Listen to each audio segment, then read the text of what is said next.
Ну, надеюсь, дорогие болельщики, этого человека вам представлять не надо, но на всякий случай, может, есть еще такие люди, которые не знают, кто это такой. Я сам себя мало знаю. Виктор меня зовут. Вы знамениты тем, что посетили все. В этом году не в первый раз. Позапрошлый год у меня тоже был золотой. Это второй уже. Золотой? Объясните, что это такое? Все выездные матчи сезона.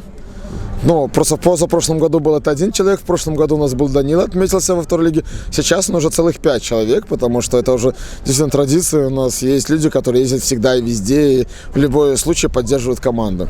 Откройте секрет. Сегодня рабочий день. Вы удрали с работы или вы сами себе хозяин? У меня Как официально, у меня директор знает, что мое отвлечение, у меня на работе висит на всю стену флаг. Календарь висит, я говорю, что вот этот матч, у меня уже с начала года говорил, что у меня был выходной. У меня на работе все знают, куда еду, зачем еду и как я провожу свой досуг. Какой замечательный директор, не у всех такие бывают. Раз вы на всех матчах были, какой самый запоминающийся?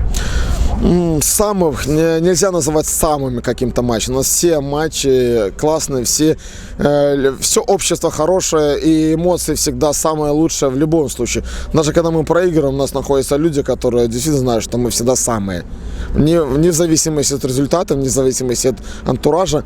Но сегодняшний матч я могу отметить только тем, что в прошлом году, когда мы играли здесь, у нас зародилась хорошая традиция. Дима Жданок первый раз сделал круг победы с командой, которая стала здорово это было, и хорошая традиция, которая продолжалась весь прошлый год. И в этом году на каждом выездном победном матче мы делаем круг победы вместе с командой, которая показывает, что болельщики и команды у нас фанатами и одна семья, как мы поем в наших... Эта традиция зародилась именно в Речице? Именно здесь, именно вот Дима Жданок говорит, давайте, идите сюда, а давайте мы сделаем. И вот как раз-таки в Речице мы тогда в небывалом матче, по-моему, то ли до 93-й минуте вырвали победу, и тогда именно сказали, что действительно это круто.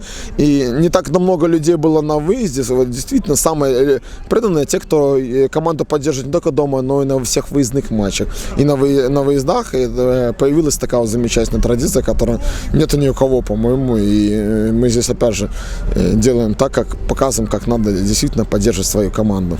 Спасибо. Все. Пошли. Моцно гуляем щиро, хлопцы з тутейших містин.